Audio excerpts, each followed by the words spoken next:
No coração ilimitado das grandes planícies, em meados do século XIX, o sol impiedoso de Chihuahua castigava a terra seca.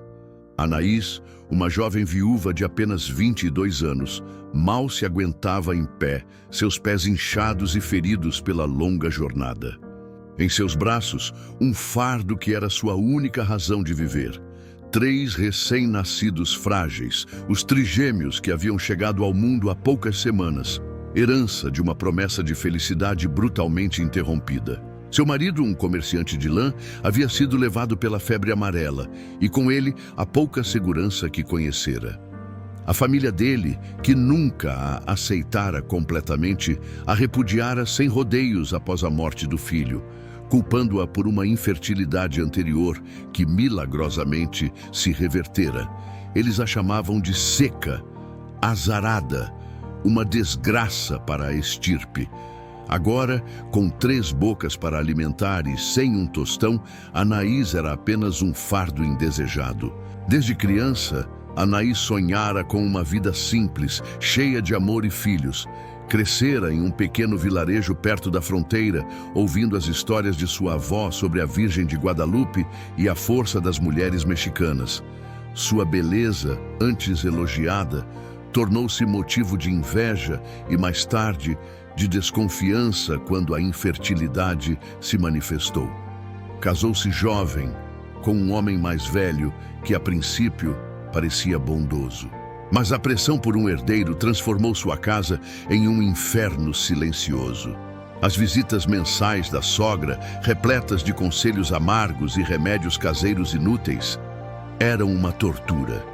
As humilhações públicas na igreja, os olhares de pena e os sussurros sobre sua falha corroíam sua alma. Ela se sentia vazia, um recipiente que não podia cumprir seu propósito.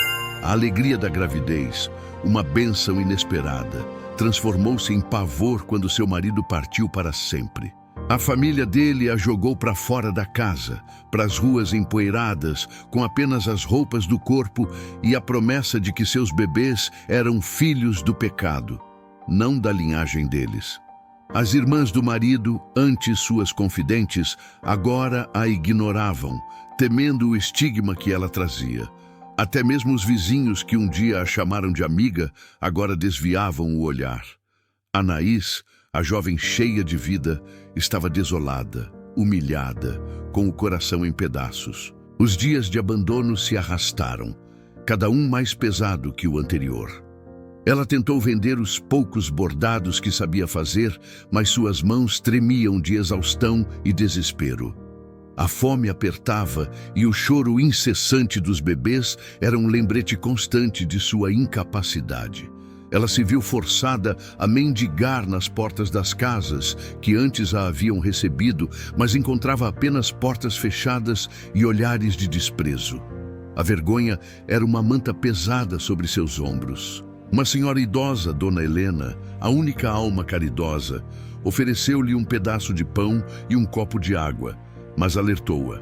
Filha, esta cidade não é lugar para você.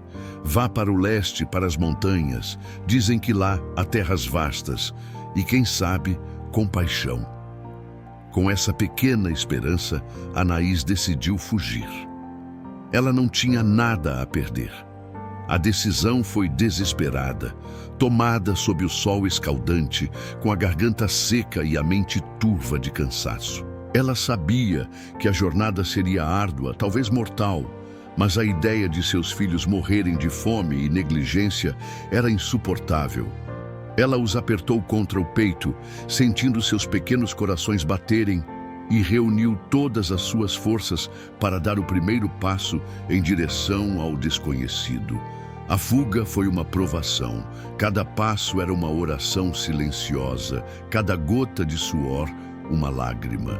Ela caminhou por dias e noites, alimentando-se de frutos silvestres e de pouca água que encontrava em poças lamacentas.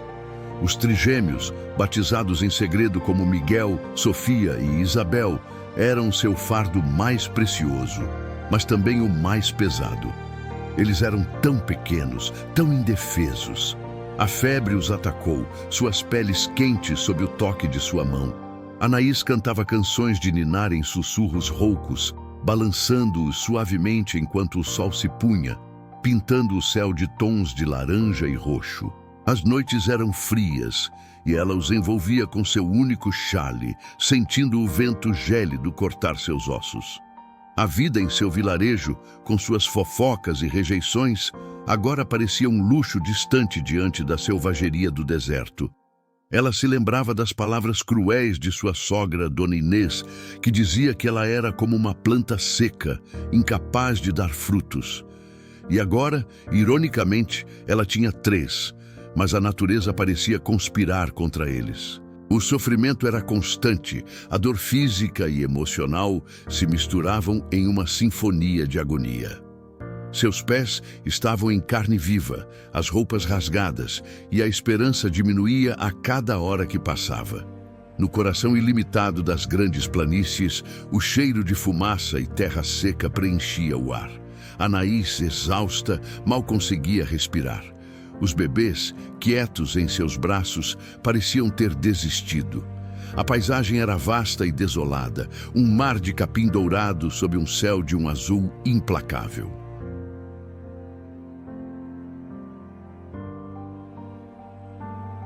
Ela ouviu o som de cascos se aproximando e seu coração disparou. Não eram os colonos, nem os soldados mexicanos, mas sim batedores de uma tribo rival. Os guerreiros vestidos com peles de animais, seus rostos pintados, seus olhos como lâminas afiadas.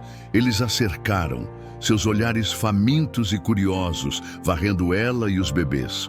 Um deles, um homem grande com uma cicatriz no rosto, desceu do cavalo e se aproximou, sua mão estendida para tocar um dos bebês. Anaís recuou, seu corpo tremendo, mas seu instinto maternal se sobrepôs ao medo. Ela se agachou, protegendo seus filhos com seu próprio corpo frágil, pronta para enfrentar o que viesse. Em seus olhos não havia submissão, mas sim a fúria silenciosa de uma mãe desesperada. Ela sabia que aquele era o fim, que sua família seria extinta antes mesmo de ter a chance de um futuro. As lágrimas escorriam por seu rosto sujo de poeira e cansaço, mas ela não emitia um som. Foi então que um vulto surgiu no horizonte, um cavaleiro solitário, tão veloz quanto o vento. Mato Grosso, um guerreiro comanche, cujo nome ecoava o poder da terra e da natureza, estava em patrulha. Ele era alto, forte, com cabelos negros esvoaçantes e olhos sombrios que haviam testemunhado inúmeras batalhas. Seu rosto, marcado por cicatrizes de combate, contava histórias de bravura e perdas. Ele havia perdido sua primeira esposa e 2 filhos para a varíola anos atrás, e a dor ainda o acompanhava como uma sombra. Desde então, seu coração se fechara para o amor e a família, dedicando-se inteiramente à proteção de seu povo. Quando viu a cena, a mulher frágil com os bebês cercados pelos guerreiros apaches Chiricahua, algo se moveu dentro dele. Não era sua terra, mas a injustiça queimou em seu peito. Sem hesitar, ele ergueu seu arco, uma extensão de seu próprio ser, e disparou uma flecha. Um dos agressores caiu, atingido com precisão letal. Os outros, surpresos, se viraram para enfrentar o novo inimigo. Mato Grosso desceu do cavalo com a agilidade de um felino, sacou sua lança e avançou. Ele lutou com a ferocidade de um lobo, protegendo sua matilha, derrubando inimigos com golpes certeiros e precisos. A batalha foi rápida e brutal, e logo os batedores apaches, percebendo a desvantagem, recuaram, deixando para trás seus companheiros feridos. Mato Grosso havia salvado não só a vida de Anaís, mas também a de seus 3 filhos inocentes, sem saber que aquele ato de compaixão desencadearia uma fúria coletiva em sua própria tribo. Anaís observava a cena paralisada, os bebês apertados contra o peito. Ela não entendia o idioma que ele falava, nem a razão de sua ajuda, mas a gratidão inundou seu ser. Ele era um estranho, um guerreiro indígena, mas sua ação foi a mais pura demonstração de humanidade que ela havia presenciado em muito tempo. Mato Grosso se aproximou, seus olhos profundos a fitando com uma mistura de curiosidade e algo que parecia respeito. Ele estendeu a mão, não para tocá-la, mas para oferecer ajuda para se levantar. Ela aceitou, cambaleante, seus músculos rígidos de medo e cansaço. Os bebês começaram a chorar, e ele a observou com uma expressão que, ela notou, não era de estranhamento, mas de uma tristeza que parecia familiar. Ele indicou com a cabeça para que ela o seguisse, e ela, sem alternativa, obedeceu, colocando sua vida e a de seus filhos nas mãos daquele homem desconhecido. A jornada até o acampamento Comanche foi longa e silenciosa. Anaís, montada em um cavalo extra que Mato Grosso havia capturado, sentia o sol queimar sua pele, mas a esperança reacendia em seu peito. Ela observava a paisagem vasta, as montanhas que se erguiam imponentes no horizonte, o céu imenso que parecia tocar a terra. Mato Grosso cavalgava à frente, um guia silencioso e protetor. Ele a levou para sua tenda, uma moradia simples feita de peles de búfalo, e ofereceu-lhe água e um pouco de carne seca.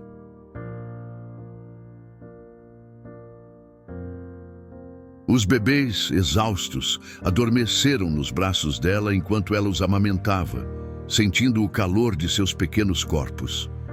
O silêncio do acampamento era quebrado apenas pelos sons da natureza e pelos murmúrios distantes dos membros da tribo. Anaís sentia os olhares curiosos sobre ela, mas não havia hostilidade, apenas uma curiosidade cautelosa. A notícia de que Mato Grosso havia trazido uma mulher branca com filhos da invasão se espalhou como fogo pelo acampamento. Os anciãos da tribo, reunidos em círculo sagrado sob o céu noturno, discutiam o assunto com veemência.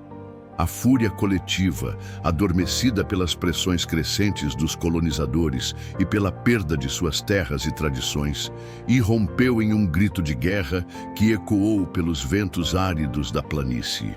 Alguns, como o velho Touro Bravo, um guerreiro respeitado por sua sabedoria e coragem, defendiam a honra de Mato Grosso, lembrando a lei da hospitalidade e o dever de proteger os indefesos. Mato Grosso agiu com o coração de um guerreiro Comanche.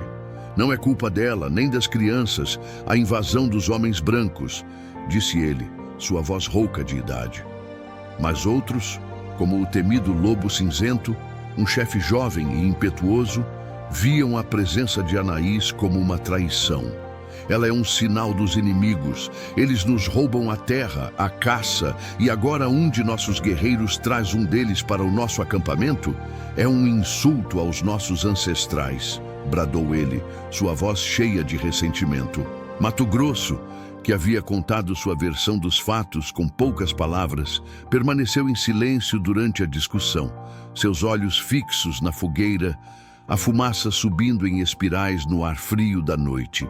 Ele sentia o peso das tradições de seu povo, a dor de suas perdas, a necessidade de proteger seu lar. Mas ele também via a inocência nos olhos de Anaís e a fragilidade dos bebês. A decisão dos anciãos era crucial. A fúria da tribo, que já borbulhava sob a superfície, agora ameaçava explodir. A presença dela, embora um ato de compaixão, poderia ser o estopim para uma guerra que muitos já consideravam inevitável. Enquanto a jovem mãe buscava em Mato Grosso a segurança que nunca conhecera, o guerreiro se viu obrigado a liderar sua gente. Agora, sedenta de vingança contra as carretas de colonos que rondavam o território, numa expedição sangrenta, cujo objetivo era mostrar o respeito que a tribo merecia. Dividido entre o juramento de proteger sua salvadora e o chamado ancestral de um povo forjado na brutalidade da guerra, Mato Grosso precisaria escolher: manter Anaís e seus trigêmeos sob sua guarda, arriscando-se a desafiar as tradições mais sagradas dos Comanches, ou empunhar sua lança ao lado dos irmãos de sangue e abrir as hostilidades contra quem queria destruir o lar que encontrara sem querer.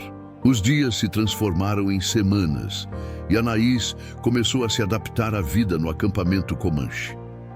Ela observava as mulheres trabalhando, tecendo cestos, preparando alimentos, cuidando das crianças. A língua era uma barreira, mas os gestos, os sorrisos, os olhares de compaixão eram universais. Uma velha mulher de rosto enrugado e olhos gentis se aproximou dela. Era Ayla, a curandeira da tribo, uma mulher sábia e respeitada que havia visto muitos sóis e luas. Ayla não falava espanhol, mas seus olhos transmitiam uma compreensão profunda. Ela pegou um dos bebês de Anaís, um dos meninos, e o ninou suavemente, cantando uma canção de ninar em seu idioma. Anaís sentiu uma onda de alívio. Ela não estava sozinha. Ayla, com sua paciência infinita, começou a ensinar a Anaís os costumes Comanche. Ela lhe mostrou como colher ervas medicinais, como preparar chás para aliviar a febre dos bebês, como fazer roupas de peles. Anaís, sedenta por conhecimento e por um propósito, absorvia tudo como uma esponja. Ela aprendeu a moer o milho, a secar a carne, a montar uma tenda. Seus dedos, antes delicados, agora estavam calejados, mas ela sentia uma nova força crescer dentro de si. Os bebês, antes frágeis, começaram a ganhar peso, suas risadas preenchendo a tenda. Miguel, Sofia e Isabel eram a prova viva de sua resiliência. Eles eram curiosos, seus pequenos olhos observando tudo ao redor com admiração. As crianças Apache, inicialmente curiosas e um tanto distantes, começaram a interagir com os trigêmeos, brincando e rindo juntos. A barreira da língua parecia não existir para eles. Mato Grosso observava Anaís de longe, seu coração se abrindo lentamente. Ele havia cuidar dos bebês com uma ternura infinita, havia aprender os costumes de seu povo com humildade e dedicação. Ele se lembrava da dor de perder sua própria família, da solidão que o acompanhava. A Anaís não era apenas uma mulher bonita, mas uma mulher forte, resiliente, com um espírito indomável. Ele começou a passar mais tempo com ela, ensinando-lhe palavras em Comanche, mostrando-lhe as estrelas, compartilhando histórias sobre seu povo. Ele a levou para caçar, ensinando-a a rastrear animais e a usar um arco. Anaís, surpreendentemente, tinha uma mira precisa e uma paciência notável. Ela não era apenas uma sobrevivente, mas uma aprendiz dedicada. A conexão entre Anaís e Mato Grosso cresceu, lenta e naturalmente, como as raízes de uma árvore antiga. Não havia palavras de amor, mas sim olhares, gestos, silêncios compartilhados. Ele a protegia, ela o respeitava. Ela via a dor em seus olhos, ele via a força em seu espírito. Ayla, a curandeira, observava os dois com um sorriso sábio. Ela sabia que o amor era uma força poderosa, capaz de curar as feridas mais profundas. Ela começou a ensinar a Anaís sobre a espiritualidade Apache, sobre a conexão com a natureza, com os ancestrais, com o grande espírito. Anaís, que sempre fora devota à Virgem de Guadalupe, descobriu que as duas fés não eram conflitantes, mas complementares. Ambas falavam de amor, de compaixão, de respeito pela vida. Ela aprendeu a orar sob o céu estrelado, a sentir a presença do grande Espírito em cada folha, em cada rio, em cada criatura. Enquanto Anaís se integrava à tribo, a tensão com o mundo exterior crescia. As carretas de colonos se aproximavam cada vez mais, invadindo as terras sagradas dos Comanches. A notícia da mulher branca, vivendo entre eles, chegou aos ouvidos das autoridades mexicanas na fronteira. O ex-cunhado de Anaís, um homem cruel e ambicioso chamado Ricardo, que havia orquestrado seu repúdio para se apossar de suas terras e bens, soube de sua localização através de comerciantes e viu a oportunidade de recuperá-la, não por amor, mas por vergonha, e para evitar que ela manchasse ainda mais o nome da família dele. Além de reivindicar os bebês como seus, alegando que Anaís os havia roubado. Ele espalhou a mentira de que Anaís havia sido sequestrada pelos selvagens e que os bebês estavam em perigo. A comunidade mexicana na fronteira, embora alguns ainda sentissem pena de Anaís, estava dividida. Muitos acreditavam nas histórias de Ricardo, alimentadas pelo medo e pelo preconceito contra os povos indígenas. Ameaças de uma incursão militar para resgatar Anaís e os bebês começaram a surgir. Mato Grosso sabia que a situação era delicada. A tribo estava sedenta por vingança contra os colonos, e a presença de Anaís poderia ser o estopim para um conflito sangrento. Ele se viu dividido entre seu dever para com seu povo e seu juramento silencioso de proteger Anaís e seus filhos. Um dia, um grupo de soldados mexicanos, liderados por Ricardo, apareceu nos limites do acampamento exigindo a entrega de Anaís e dos bebês. Ayla, a velha curandeira, se colocou à frente, seus olhos fixos nos soldados. "Esta mulher não é prisioneira. Ela é nossa convidada, nossa irmã", disse ela em espanhol, surpreendendo a todos. Anaís, ao lado de Mato Grosso, enfrentou Ricardo com uma coragem que ela não sabia que possuía. "Não sou mais sua refém, Ricardo. Sou livre, e estes são meus filhos, não seus", disse ela, sua voz firme e cheia de dignidade. Ricardo, humilhado, recuou, mas prometeu voltar. A comunidade Comanche estava em um dilema. A presença de Anaís era um risco, mas sua coragem e sua dedicação haviam conquistado muitos corações. O Conselho Tribal se reuniu novamente, a discussão mais acalorada do que nunca. Lobo Cinzento insistia em sua expulsão. "Ela nos trará guerra", bradou ele. Mas Touro Bravo e Ayla defenderam Anaís com veemência. "Ela trouxe cura para o nosso povo. Seus filhos são uma bênção.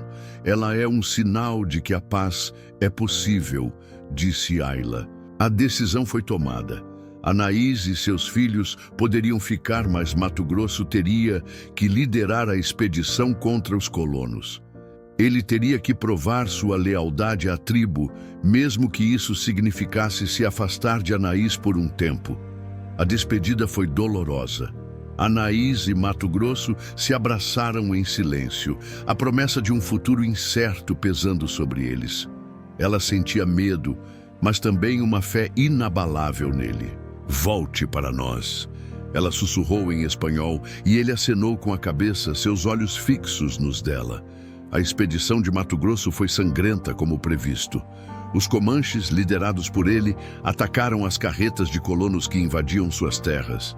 Eles lutaram com fúria e determinação, buscando vingança pelas terras roubadas e pela dignidade ferida. Mato Grosso, mesmo dividido, liderou seus guerreiros com coragem, protegendo seu povo e reafirmando a força Comanche. A mensagem foi clara: eles não seriam subjugados. Enquanto Mato Grosso estava fora, Anaís se dedicou ainda mais à sua aprendizagem com Ayla. Ela se tornou uma curandeira habilidosa, seus conhecimentos de ervas e rituais se aprofundando a cada dia. Ela curava feridas, aliviava dores, e sua presença trouxe paz ao acampamento. As mulheres Comanche a aceitaram plenamente, compartilhando suas histórias, suas alegrias e suas dores. Os bebês cresciam fortes e saudáveis, suas risadas ecoando pelo acampamento. Miguel era aventureiro, Sofia, calma e observadora, e Isabel, curiosa e cheia de energia. Eles aprenderam a falar Comanche antes mesmo do espanhol, tornando-se uma ponte entre as duas culturas. Anaís se viu não apenas como mãe, mas como uma guardiã, uma protetora, uma curadora. Semanas se passaram e Mato Grosso finalmente retornou, ferido, mas vitorioso. A tribo o recebeu com celebração, mas seus olhos procuraram Anaís. O reencontro foi emocionante. Um abraço apertado que falava de amor, de saudade, de superação.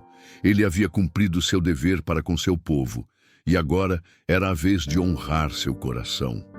A paz Entre os comanches e os colonos era frágil, uma trégua tênue, mas a tribo havia reafirmado sua presença e sua força. A história de Anaís e dos trigêmeos se espalhou, chegando aos ouvidos de outros vilarejos mexicanos e até mesmo de algumas autoridades. Ricardo, ainda consumido pela raiva e pela vergonha, continuou a espalhar mentiras.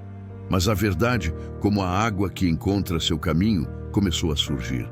Mulheres de outros vilarejos, cansadas dos maus tratos e da falta de dignidade, começaram a buscar refúgio no acampamento Comanche, inspiradas pela história de Anaís. Ayla e Anaís as acolhiam, ensinando-lhes os caminhos da cura e da autossuficiência. O acampamento Comanche, antes um refúgio, estava se tornando um símbolo de esperança e resistência. Ayla, com sua sabedoria ancestral, propôs um desafio para Anaís.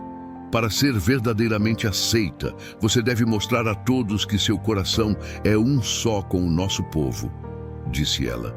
O desafio era curar um guerreiro gravemente ferido, que havia sido dado como perdido. Anaís aceitou, dedicando dias e noites à cura do guerreiro, usando todo o seu conhecimento e sua fé. E ele se recuperou, um milagre que selou a aceitação de Anaís na tribo. Sua dignidade foi restaurada não apenas aos olhos dos comanches, mas também aos seus próprios. A transformação de Anaís era visível. A jovem rejeitada e humilhada dera lugar a uma mulher forte, confiante, com um brilho nos olhos que antes não existia. Ela havia encontrado um lar, uma família e um propósito. Seu amor por Mato Grosso cresceu, profundo e inabalável. Eles se casaram em uma cerimônia comanche, sob o céu estrelado, com a bênção dos anciãos e a alegria da tribo. Os trigêmeos, Miguel, Sofia e Isabel, eram a prova viva da união de duas culturas, uma ponte entre mundos. Mas a ameaça de Ricardo e das autoridades mexicanas persistia. Eles não desistiriam de resgatar Anaís e os bebês. Uma grande confrontação era inevitável. Mato Grosso e o Conselho Tribal prepararam-se para a batalha, mas Anaís tinha uma ideia diferente. Ela acreditava que a paz poderia ser alcançada não com armas, mas com o coração. Ela propôs um encontro, uma negociação. Muitos no acampamento duvidaram, mas a fé de Mato Grosso em Anaís era inabalável. O encontro foi marcado em um vale neutro. Ricardo, acompanhado por soldados e por algumas das mulheres que Anaís havia conhecido em seu vilarejo, chegou com ares de superioridade. A tensão era palpável. Anaís, vestida com trajes comanche, seus cabelos trançados, seus olhos cheios de coragem, se colocou à frente, com Mato Grosso ao seu lado. Ela falou em espanhol, sua voz clara e forte, contando sua história, sua dor, sua redenção. Ela falou da crueldade de Ricardo, da rejeição de sua própria família, da vida que havia encontrado entre os comanches. Ela apresentou seus filhos, saudáveis e felizes, a prova viva de que estavam seguros e amados. As mulheres mexicanas, que antes a olhavam com desprezo, agora ouviam com atenção, seus corações tocados pelas palavras de Anaís. Ela falou da sabedoria de Ayla, da bondade de Mato Grosso, do respeito que havia encontrado. Ela falou da interconexão de todas as coisas, da necessidade de paz e compreensão. Ricardo tentou refutar suas palavras, mas suas mentiras soavam vazias diante da verdade de Anaís. As mulheres mexicanas, especialmente aquelas que também haviam sofrido com a rejeição e a opressão, se manifestaram defendendo Anaís. Algumas delas, que haviam fugido para o acampamento Comanche e encontrado refúgio, também deram seus testemunhos. A vergonha de Ricardo era evidente. A comunidade mexicana, representada por aqueles que estavam presentes, começou a ver Anaís não como uma selvagem, mas como uma heroína, uma mulher que havia desafiado as convenções e encontrado a verdadeira liberdade. A vindicação de Anaís foi pública e irrefutável. Ricardo, derrotado e humilhado, foi forçado a recuar, sua reputação em ruínas. A transformação de Anaís estava completa. Ela não era mais a jovem rejeitada, mas uma líder, uma curandeira, uma mãe, uma esposa. Ela era uma ponte entre duas culturas, uma voz para os oprimidos. Ela se tornou uma professora, compartilhando seus conhecimentos de medicina Apache com outras mulheres mexicanas e vice-versa. Ela ajudou a estabelecer uma pequena clínica, onde as mulheres de ambas as culturas podiam buscar cura e apoio.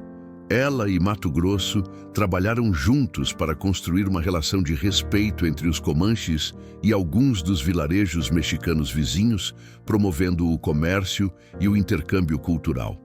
Os trigêmeos, Miguel, Sofia e Isabel, cresceram fortes, fluentes em ambas as línguas e conhecedores das tradições de ambos os povos. Eles eram a personificação da esperança, o legado de Anaís e Mato Grosso. Miguel, o mais velho, tornou-se um guerreiro justo, honrando a força de seu pai e a compaixão de sua mãe. Sofia, a mais calma, seguiu os passos de Ayla e de Anaís, tornando-se uma curandeira respeitada. Isabel, a mais curiosa, tornou-se uma contadora de histórias, preservando a história de seu povo e a de sua mãe. Ayla, a velha curandeira, observava com orgulho o trabalho de Anaís. Ela sabia que sua missão estava cumprida.